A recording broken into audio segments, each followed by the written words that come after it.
Olá, meu amigo, que bom estarmos juntos mais uma vez estudando o livro de Eclesiastes, hoje o capítulo 9. Esse é o programa Reavivados por Sua Palavra e esta é a sua TV Novo Tempo, o canal da Esperança. Antes de abrirmos a Bíblia em Eclesiastes 9, eu quero convidar você para você partilhar ou compartilhar a mensagem da Palavra de Deus. Compartilhar esperança, falar do amor de Jesus, entregar literatura para alguém, postar nas suas redes sociais textos bíblicos que falam de esperança, de Jesus e da verdade da Palavra de Deus. Você certamente será abençoado se você fizer isso, porque a Bíblia diz, mais bem-aventurado é dar do que receber. Aquele que fala, aquele que testemunha, aquele que compartilha, ele cresce espiritualmente, porque desenvolve um espírito altruísta, desenvolve o amor pelas pessoas e assim está desenvolvendo em sua vida o caráter de Jesus Cristo. Deus poderia ter pregado o Evangelho para todo mundo, em todas as casas, sem o nosso auxílio. Você sabia?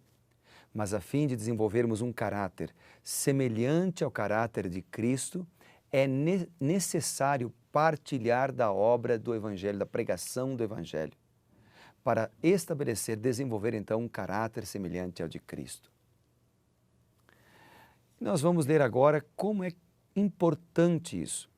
Bom, nós lemos lá em Eclesiastes capítulo 3, não sei se você lembra, nós lemos sobre a questão de que há tempo para todas as coisas. Nós lemos também em Eclesiastes que assim como morre o animal, assim também morre o homem. Todos vão para o mesmo lugar. Nós já lemos também aqui em Eclesiastes a importância de meditar na brevidade da vida.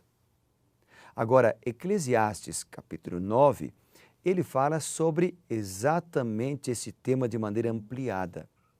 Então, antes de abrirmos a Escritura, nós vamos orar. Você pode fechar os seus olhos? Vamos buscar a Deus. Bondoso Pai, querido Jesus, a gente vai abrir a Bíblia agora. Eu estou aqui juntinho com os meus amigos da TV Novo Tempo. Ajuda-nos a ouvir a Tua voz em Eclesiastes 9. Em nome de Jesus, amém. Vamos juntos então. Eclesiastes 9, ele diz o seguinte, vou citar alguns versos no início. Por exemplo, verso 1, ele diz, deveras me apliquei a todas estas coisas para claramente entender tudo isto, que os justos e os sábios e os seus feitos estão nas mãos de Deus. Então ele começa já dizendo bem claro, né? Todos nós estamos nas mãos de Deus, Ele comanda a nossa vida, porque Ele é nosso soberano. Daí ele diz no verso 2, tudo sucede igualmente a todos. Lembra-nos ali de Eclesiastes 3, não é? E aí então no verso 5, vamos pular para ali, lembrando que eu recomendo sempre que você leia todo o capítulo depois, ok? Mas vamos agora para o verso 5. Ele diz assim, ó, isso aqui mexeu comigo ao ler a Bíblia. Porque os vivos não sabem que hão de morrer.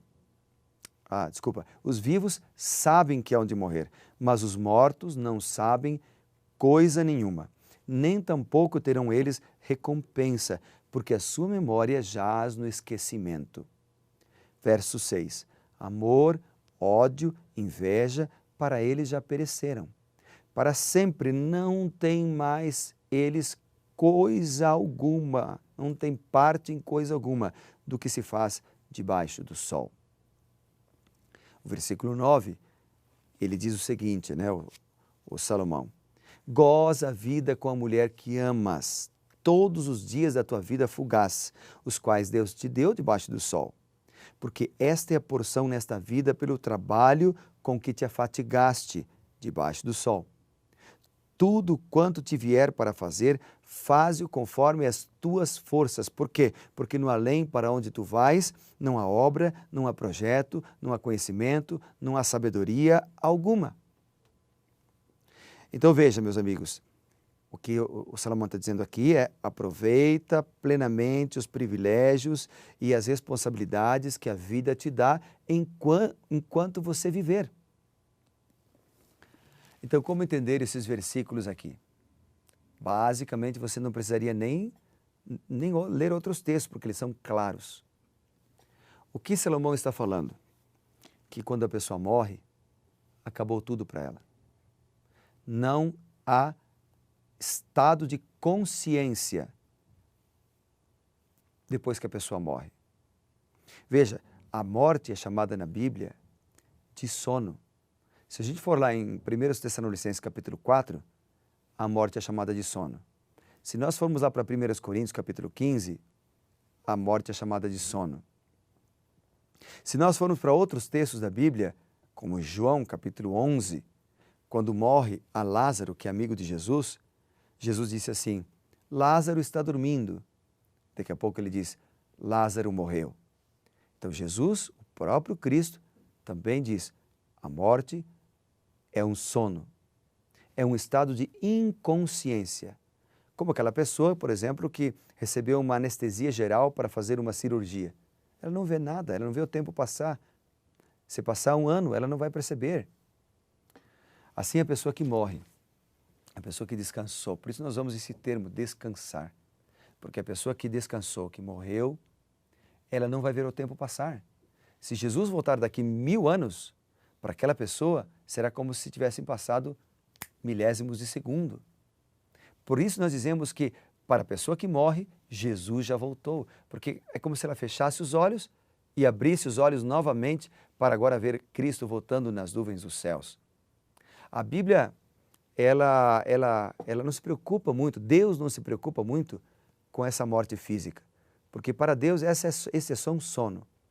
A Bíblia fala da segunda morte, lá em Apocalipse, que é para os ímpios, para os maus. Ou seja, quando Jesus voltar, então os maus, eles serão ressuscitados depois do milênio, eles receberão a condenação eterna, que será a morte eterna. Então, essa morte, Deus se preocupa com ela. Deus se preocupa. Sabe por quê? Porque quem morrer a morte eterna, ou a segunda morte, nunca mais verá Deus. E Deus morreu por todos. Ele queria ter todos lá no céu, mas nem todos aceitam. Então, essa morte, Deus não se preocupa muito com ela, porque ela é passageira, ela é rápida, né? A pessoa não vê o tempo passar. Os mortos, diz aqui, no versículo 10, não sabem coisas nenhuma. Então, se mamãe morreu e o filho dela que ficou está passando por dificuldades, está sofrendo, aquela mãe, mesmo tendo sido justa, não vai ver o sofrimento do filho. E isso é um alívio para ela. Imagina uma mãe que consegue ver o filho sofrendo, ver o filho padecendo, mas não pode ajudá-lo, por estar num outro plano. Não dá. Os mortos estão descansando, diz a Bíblia, de todas as suas lutas e todos os seus problemas. Por isso nós lemos, por exemplo, como lá o Salmo 115, verso 7, que diz assim, ó. Salmo 115, verso 7 diz assim. Vamos ver o texto? Acompanhe comigo. 115, verso 17, desculpa. Os mortos não louvam o Senhor, nem os que descem à região do silêncio. Os mortos não louvam o Senhor. E por que não louvam? Se é uma pessoa que é justa, se é uma pessoa que morreu crendo em Deus, e se ela fosse direto para o céu, ela não estaria louvando a Deus? Estaria. Mas a Bíblia diz aqui, os mortos não louvam o Senhor, porque eles não sabem de coisa nenhuma. Há muitos outros textos na Bíblia que poderíamos citar. Mas o que o Eclesiastes 9 está nos dizendo, portanto, amigo, aproveita as oportunidades. Amigo, enquanto você tem vida, seja fiel. Enquanto você tem vida, seja honesto. Enquanto você tem vida, seja consagrado. Entregue sua vida ao Senhor, confia nele e o mais ele fará. Jesus contou uma parábola no Novo Testamento do rico e do Lázaro, que parece contradizer esse ensinamento. Mas, na verdade, o que Jesus queria ensinar com a parábola do rico e do Lázaro, do mendigo e do rico, ele fala sobre isso no final da parábola, ele queria ensinar o seguinte, que nós devemos aproveitar as oportunidades que Deus nos dá enquanto estamos vivos. a oportunidade de estudar a Bíblia, a oportunidade de ir à igreja, a oportunidade de testemunhar, a oportunidade de ser um contribuinte com a propagação da causa do Evangelho, a oportunidade de amar as pessoas. Deus nos dá oportunidades, cabe a nós aceitarmos ou não aquelas oportunidades que Ele nos dá. Porque todas as oportunidades que vêm de Deus são boas. Amém? Que grande lição nós aprendemos então em Eclesiastes capítulo 9. Aprendemos aqui que a pessoa que morreu, ela está dormindo, mas aprendemos algo mais também. Sabe o quê?